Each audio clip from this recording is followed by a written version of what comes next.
जय हिंद साथियों, आज के इस क्लास में आप सभी का बहुत बहुत स्वागत है। तो साथियों, बिहार पुलिस सिपाही की नई भर्ती 2025 के लिए आज हमारा प्रैक्टिस सेट नंबर 35 चलेगा, जिसमें साथियों हम लोग जीके और साइंस को मिलाकर, जीके का लगभग 30 क्वेश्चन है और साइंस से लगभग 20 क्वेश्चन है, तो दोनों को मिलाकर 50 सिलेक्टेड प्रश्नों को सॉल्व करने वाले हैं। तो सेशन आप लोगों के लिए बहुत ही ज़्यादा महत्वपूर्ण होगा, इसलिए आप लोग पूरा क्लास को ध्यान से देखिए। तो साथियों, आज का पहला क्वेश्चन देखिए, मोनेरा का किला कहाँ पर स्थित है।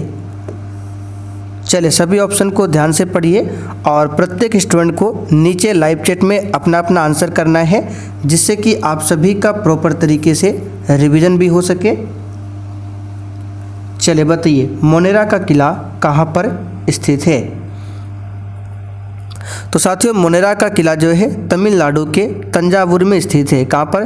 तमिलनाडु के तंजावुर में। यहाँ पर डी ऑप्शन आपका सही जवाब है। और मोनेरा का जो किला है ये किस शैली में निर्मित है? तो द्रविड़ शैली में निर्मित है।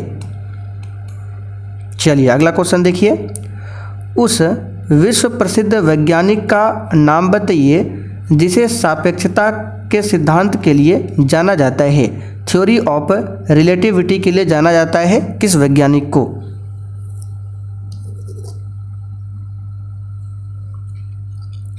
तो सापेक्षता का सिद्धांत किस वैज्ञानिक ने दिया था? इसका सही जवाब है अल्बर्ट आइंस्टीन ने। ए ऑप्शन यहाँ पर आपका सही जवाब है। 1915 में अल्बर्ट आइंस्टीन ने सामान्य सापेक्षता का अपना सिद्धांत प्रस्तुत किया था। ए ऑप्शन यहाँ पर सही है। चलिए आगे बढ़ते हैं। किसकी अध्यक्षता में भारतीय राष्ट्रीय कांग्रेस ने 19 दिसंबर 1929 को लाहौर अधिवेशन में पूर्ण स्वराज को अपना अंतिम लक्ष्य घोषित किया था? तो लाहौर वाला जो अधिवेशन हुआ था 1929 में, कई बार बता चुके हैं, इसकी अध्यक्षता किया था पंडित जवाहरलाल नेहरू ने। यहाँ पर बी ऑप्शन आपका सही जवाब है, पंडित जवाहरलाल नेहरू ने। रावी नदी के तट पर जवाहरलाल नेहरू द्वारा भारतीय तिरंगा झंडा फहराया गया था। चलिए आगे देखते हैं। प्रथम पंचवर्षीय योजना जो कि 1951 से 56 तक चला था, इसकी योजना का मसौदा तैयार करने में शामिल युवा अर्थशास्त्री कौन थे? इसका सही जवाब है के एन राज। ए ऑप्शन यहाँ पर सही है। युवा अर्थशास्त्री कौन थे?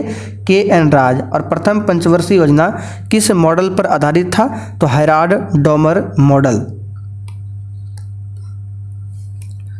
पदार्थ की प्रकृति से संबंधित मूलभूत सिद्धांत किसने प्रतिपादित किया था? और देखिए, जो भी चैनल पर पहली बार आए हैं, आप लोग क्लास टाइमिंग को याद रखिएगा। ये क्लास आपको डेली रात 8 बजे दिया जाता है। इससे पहले आपका एक और क्लास है शाम में 7:30 बजे, जो कि अभी इस शाम 7:30 बजे में खान सर के बुक से प्रैक्टिस सेट चल रहा है। तो पदार्थ की प्रकृति से संबंधित मूलभूत सिद्धांत किसने प्रतिपादित किया था? तो जॉन डाल्टन ने। यहाँ पर डी ऑप्शन आपका सही जवाब है, जॉन डाल्टन। स्वतंत्र भारत के पहले गवर्नर जनरल कौन थे? अच्छा, स्वतंत्र भारत से पहले गवर्नर जनरल कौन थे प्रथम? तो लॉर्ड विलियम बेंटिक, ठीक है, जिसने 1829 में सती प्रथा का अंत किया था। लेकिन स्वतंत्र भारत के पहले गवर्नर जनरल पूछे तो कौन हो जाएगा? Lord Mountbatten. बी ऑप्शन यहाँ पर आपका सही जवाब है। अच्छा, भारत का अंतिम गवर्नर जनरल पूछे तो सी राजगोपालाचारी। और गवर्नर जनरल का पद कब समाप्त किया गया? तो 1950 में समाप्त किया गया था। अच्छा, भारत का पहला वायसराय कौन था? तो लॉर्ड कैनिंग, ठीक है, लॉर्ड कैनिंग कौन था? भारत का पहला वायसराय। अवध साम्राज्य के बारे में यह कथन किसका है? यह वह फल है जो किसी न किसी दिन हमारे मुंह में टपक जाएगा। तो इसका सही जवाब है लॉर्ड डलहौजी। राज्य अपहरण नीति जो कानून लाया था, एक्ट लाया था, इसी डलहौजी ने लाया था। और उस नीति के तहत सबसे पहले किस क्षेत्र को ब्रिटिश साम्राज्य में मिलाया गया था? तो सतारा को मिलाया गया था 1848 में। बायोगैस एक उत्कृष्ट ईंधन है क्योंकि इसमें 75% तक क्या मौजूद होती है?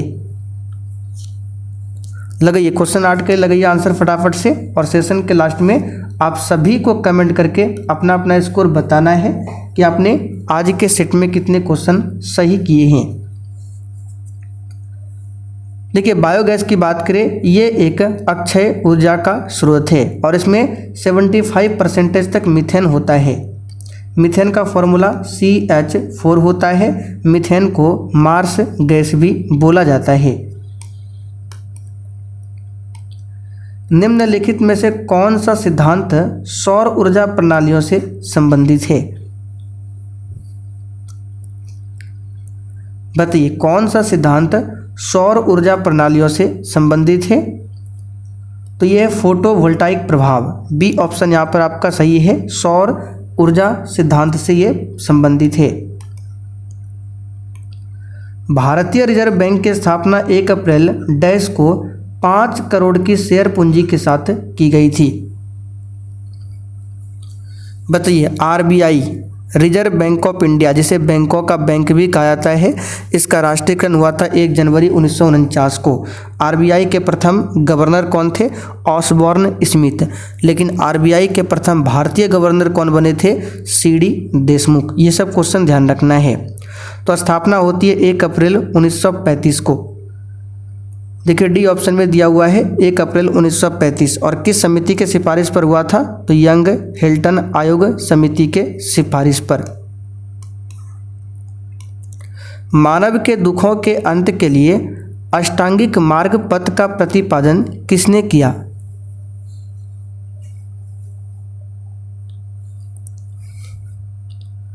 तो मानव के दुखों के अंत के लिए अष्टांगिक मार्ग पथ का प्रतिपादन गौतम बुद्ध ने किया था। बचपन का नाम था सिद्धार्थ।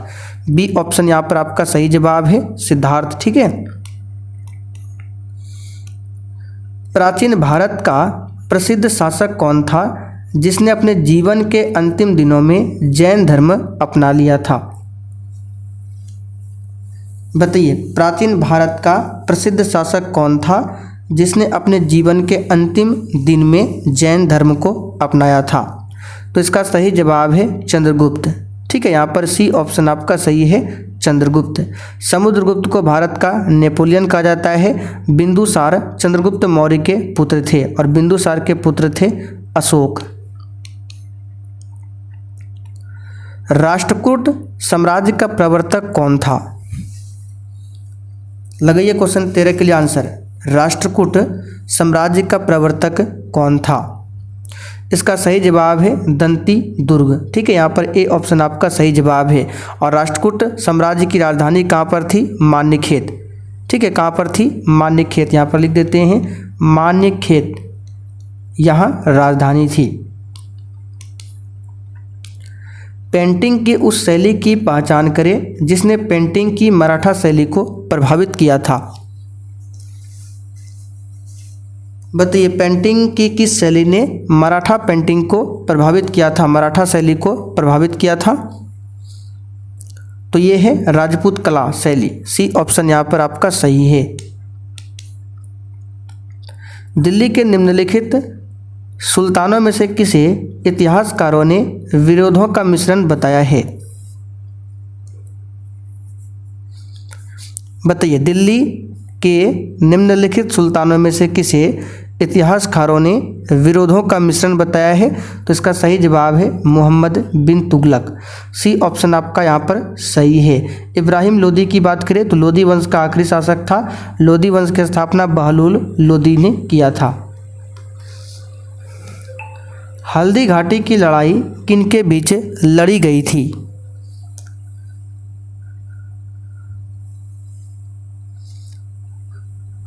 तो देखिए हल्दी घाटी का युद्ध कब हुआ था? डेट आपको याद रखना है 18 जून को। 18 जून 1576 को हल्दी घाटी का युद्ध होता है। महाराणा प्रताप सिंह और अकबर की सेना के बीच में हुआ था।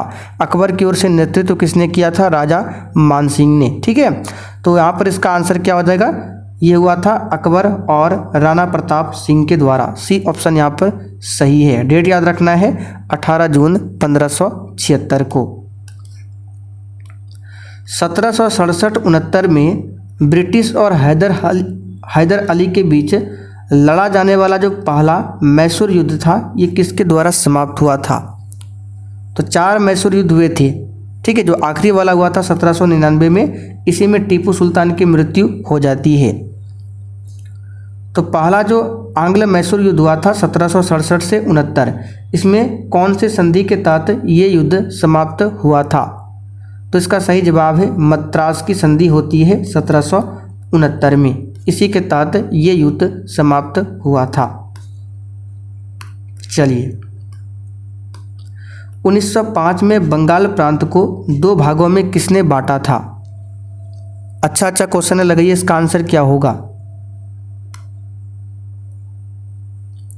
तो 1905 में बंगाल का विभाजन किसने किया था? आपको याद होगा, लॉर्ड कर्जन ने, ठीक है, कर्जन ने किया था। यहाँ पर डी ऑप्शन आपका सही जवाब है। गांधी जी का प्रिय गीत वैष्णव जन तो डैश किसने रचा था? चलिए बताइए, और किसी भी क्वेश्चन में डाउट हो तो आप लोग कमेंट करके पूछ सकते हैं। गांधी जी का प्रिय गीत क्या था? वैष्णव जन तो ये किसने रचा था? नरसिंह मेहता ने।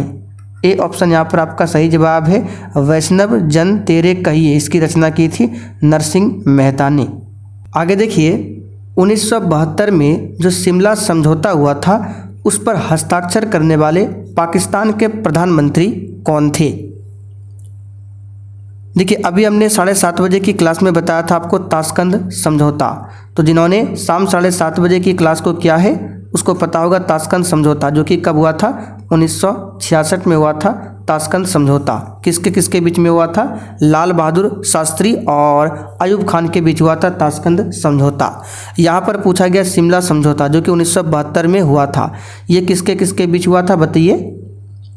तो यहाँ पर क्वेश्चन नंबर 20 के लिए आंसर हो जाएगा आपका ऑप्शन तीसरा, Z.A. भुट्टो, ठीक है, जुल्फिकार अली भुट्टो के बीच में हुआ था और भारत की प्रधानमंत्री इंदिरा गांधी के बीच में शिमला समझौता। और ताशकंद समझौता लाल बहादुर शास्त्री और किसके बीच में? अयूब खान के बीच में। तो दोनों क्वेश्चन को ध्यान रखना है। चलिए आगे देखते हैं, निम्नलिखित का मिलान कीजिए। अच्छा क्वेश्चन है, बताइए। यहाँ पर मिलान करने वाला है, चलिए कोड के माध्यम से आंसर भी आपको बताना है, ठीक है। तो लॉर्ड क्लाइव की बात करें तो ये हो जाएगा बंगाल में, एक सेकेंड, लॉर्ड क्लाइव हो जाएगा आपका बंगाल में द्वैध शासन से संबंधित। लॉर्ड वेलेस्ली की बात करें तो सहायक संधि, ठीक है, तो यानी A का 4 B का 1। उसके बाद डलहौजी आप सभी जानते हैं, डलहौजी हो जाएगा आपका राज विलय नीति, यानी जो डॉक्ट्रिन ऑफ लैप्स था राज अपहरण नीति। बचा आपका कर्जन, ये हो जाएगा भारतीय विश्वविद्यालय अधिनियम के लिए। तो A का 4 B का 1 देख सकते हैं, A का 4 B का 1, केवल यहाँ पर B ऑप्शन में दिया है A का 4 B का 1, ठीक है, बाकी C का 3 और D का 2। लियोनार्डो दा विंची किस युग का प्रतिनिधित्व करता है? अच्छा क्वेश्चन है, बताइए। आंसर है पुनर्जागरण, ठीक है, पुनर्जागरण युग का प्रतिनिधित्व करता है लियोनार्डो दा विंची। चलिए आगे देखिए, देवी माता की पूजा संबंधित थी।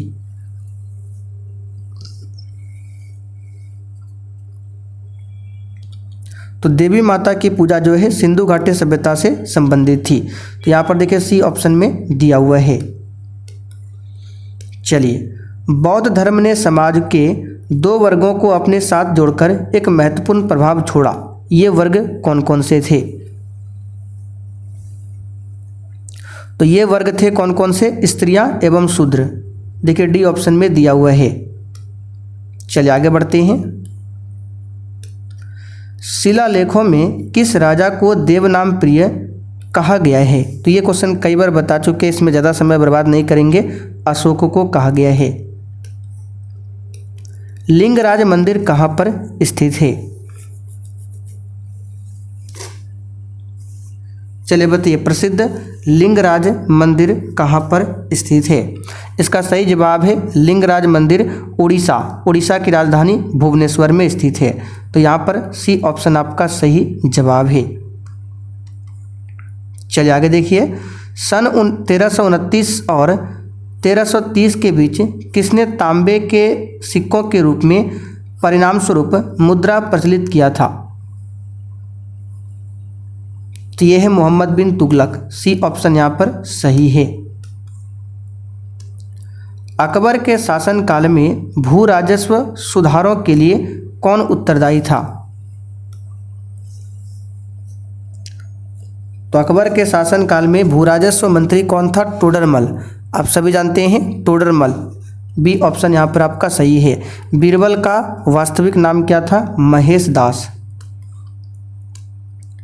विजयनगर साम्राज्य के खंडहर कहाँ पर है? देखिए, विजयनगर साम्राज्य की स्थापना हरिहर और बुक्का नामक दो भाइयों ने किया था और इस राज्य का प्रथम शासक कौन बना था? हरिहर। बाद में उसकी मृत्यु हो जाती है, फिर कौन बनता है? उसका भाई बुक्का सिंहासन पर बैठता है। और विजयनगर साम्राज्य के खंडहर कहाँ पर देखने को मिलेगा आपको? हम्पी, जो कि कर्नाटक में पड़ता है, हम्पी में। मुस्लिम लीग ने कब मुसलमानों के लिए अलग देश की मांग शुरू की थी? चलिए लगाइए आंसर इसका क्या होगा। और जिसने अभी तक सेशन को लाइक नहीं किया है, आपसे रिक्वेस्ट है आप लोग सेशन को फटाफट से लाइक करते चलिए। तो यहाँ पर इसका सही जवाब है 1940 में। भारतीय राष्ट्रीय कांग्रेस का पहला महासचिव कौन था? अध्यक्ष पूछे तो WC बनर्जी, व्योमेश चंद्र बनर्जी। और पहला महासचिव पूछे तो A.O. ह्यूम। इसी ने 28 दिसंबर 1885 को भारतीय राष्ट्रीय कांग्रेस के अध्यक्ष स्थापना किया था। चलिए आगे देखिए, घड़ी की चाबी में संचित ऊर्जा कौन सी है? बताइए इसका आंसर क्या होगा।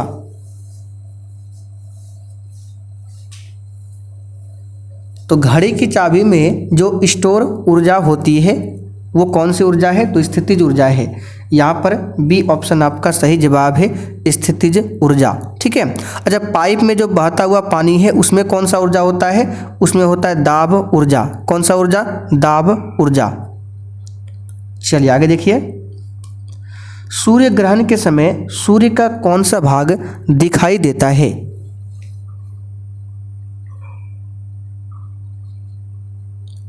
तो साथियों, सूर्य ग्रहण के समय सूर्य का किरीट भाग दिखाई देता है, जिसको कोरोना भी बोला जाता है।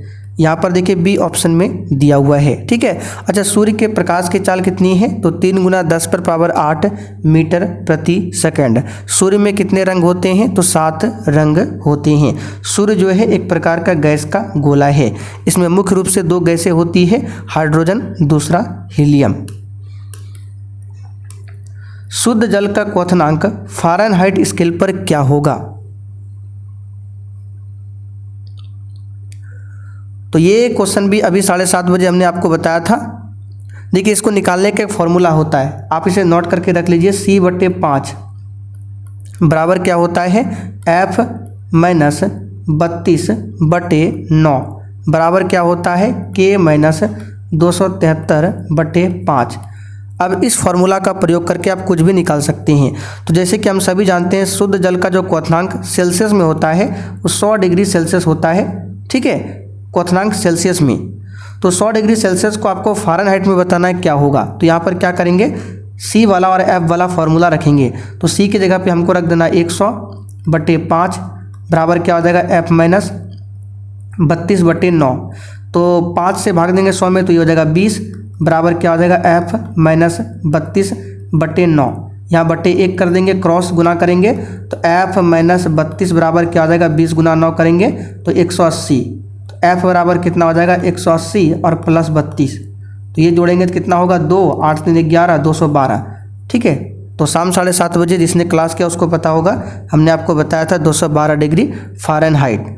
और सेल्सियस में पूछे 100 डिग्री सेल्सियस। अब केल्विन में भी आप लोग निकाल सकते हैं। तो C/5 और K - 273/5 दोनों को यूज कीजिए, आपका निकल जाएगा केल्विन में भी। एक गेंद को क्षैतिज से कितने कोण पर फेंकने पर अधिकतम क्षैतिज दूरी तय कर सकेगी?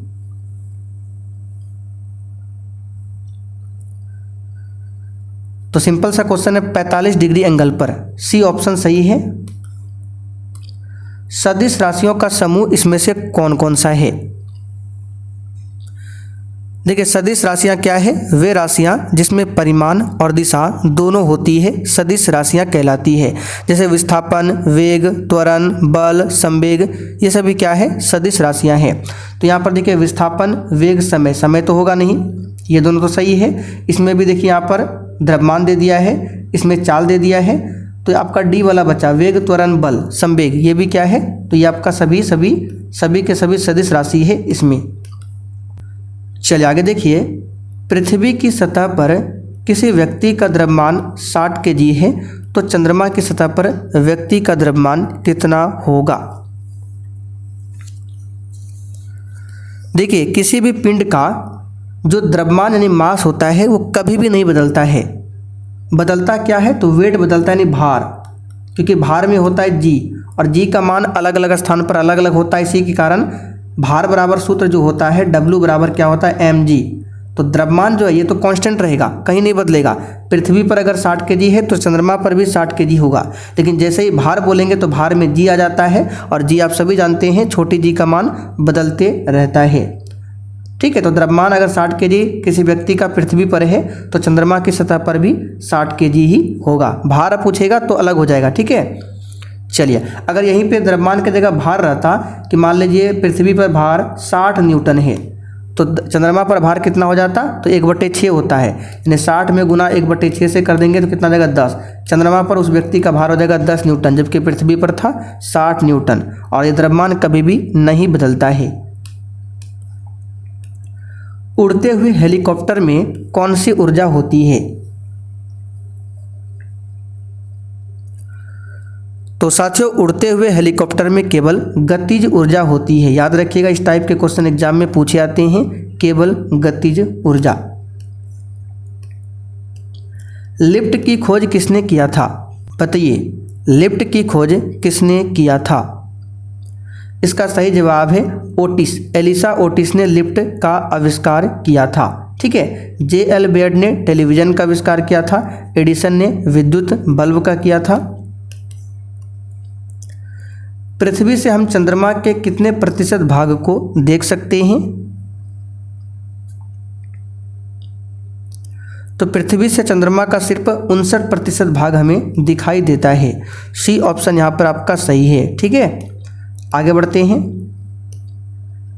निम्नलिखित में से कौन सा नियम किसी धात्विक तार में से प्रवाहित होने वाली धारा और इसके सिरों में विभवांतर के बीच संबंध बताता है?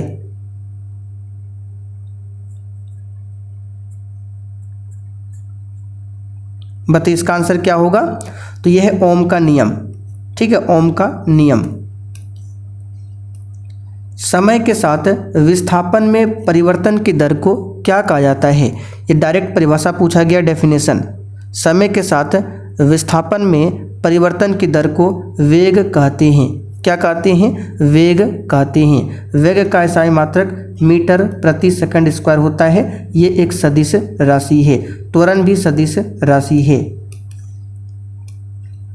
धूप से बचने के लिए छाते में रंग संयोजन निम्नलिखित में से कौन सा सबसे उचित है?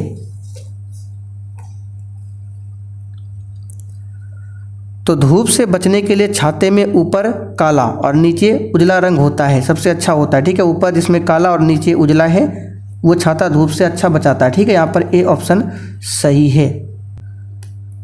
चलिए आगे देखिए, एक लेंस की फोकस दूरी 50 सेंटीमीटर है, लेंस की क्षमता डाईऑप्टर में कितना होगा? तो लेंस की क्षमता यानी पावर निकालने के लिए P बराबर एक फॉर्मूला होता है 1/f, और f जो होता है मीटर में होता है। ठीक है, तो यहाँ पर फोकस दूरी f 50 सेंटीमीटर में दिया हुआ है, तो सबसे पहले इसको मीटर में बदलेंगे तो कितना हो जाएगा? 50/100, 0 से 0 5 दूनी 10, 1/2 हो जाएगा f का मान। तो P बराबर सूत्र होता है 1/f, तो क्या होगा? 1/f का मान कितना? 1/2, 1/2 इस तरह से लिखेंगे तो P बराबर क्या होगा? ये 2 ऊपर चला जाएगा, यानी 2 डाईऑप्टर।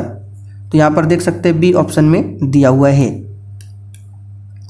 आगे देखिए, प्रकाश किरण के सघन माध्यम से विरल माध्यम में अपवर्तन के समय क्रांति कोण की स्थिति में अपवर्तन कोण का मान कितना होता है। इस क्वेश्चन को डायरेक्ट याद रखिएगा, 90 डिग्री होता है। क्या होता है? 90 डिग्री। और प्रकाश की किरण सघन माध्यम से विरल माध्यम में जाता है तो प्रकाश की किरण जो है अभिलंब से दूर हटता है और विरल से सघन में जाता है तो अभिलंब की ओर मुड़ता है। 1.5 मीटर लंबे व्यक्ति को अपना संपूर्ण प्रतिबिंब देखने के लिए आवश्यक दर्पण की न्यूनतम लंबाई कितनी होगी।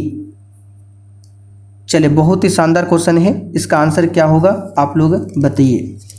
तो देखिए, किसी व्यक्ति को अगर अपनी पूरी छाया देखना है तो उसे अपनी लंबाई के आधे लंबाई का दर्पण लेना चाहिए। अगर व्यक्ति की लंबाई 2 है तो दर्पण की लंबाई होना चाहिए 1 मीटर का।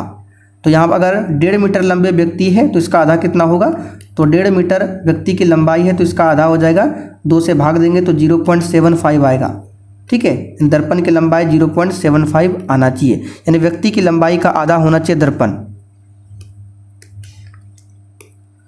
पसीना रोधी पदार्थ में सामान्यतः निम्नलिखित में से क्या होता है। तो इसमें एल्युमिनियम यौगिक पाया जाता है। ए ऑप्शन यहाँ पर आपका सही है। किस वैज्ञानिक ने गोबर गैस प्रणाली का आविष्कार किया था। चलिए, बहुत ही शानदार क्वेश्चन है, बताइए किस वैज्ञानिक ने गोबर गैस प्रणाली का आविष्कार किया था। तो इसका सही जवाब है सीबी देसाई। याद रखिएगा, सीबी देसाई। यहाँ पर सी ऑप्शन आपका सही जवाब है। सीवी रमन की बात करें तो रमन प्रभाव की खोज किया था, जिसके कारण इन्हें 1930 में क्या मिला था, नोबेल पुरस्कार भी दिया गया था। और जेसी बोस की बात करें तो कैस्कोग्राफ का आविष्कार किया था जेसी बोस ने। जो भी बता रहे ध्यान रखिएगा। और एच खुराना की बात करें, हरगोविंद खुराना, तो न्यूक्लिक एसिड में न्यूक्लियोटाइड का क्रम खोजा था एच खुराना ने। पैरासीटामोल किस प्रकार की औषधि है। तो ये तो सिंपल सा क्वेश्चन है, ये प्रतिज्वरकारी एवं पीड़ाहारी औषधि है। ए ऑप्शन यहाँ पर आपका सही आंसर है। तो साथियों, आज का सेट यहीं पर कंप्लीट होता है। अब आप लोग कमेंट करके बताइए अपने 50 क्वेश्चन में से कितने क्वेश्चन के सही आंसर किए हैं। और इसका पीडीएफ आपको आंसर के साथ एप्लीकेशन पर मिल जाएगा। एप्लीकेशन का लिंक नीचे डिस्क्रिप्शन बॉक्स में दिया हुआ है।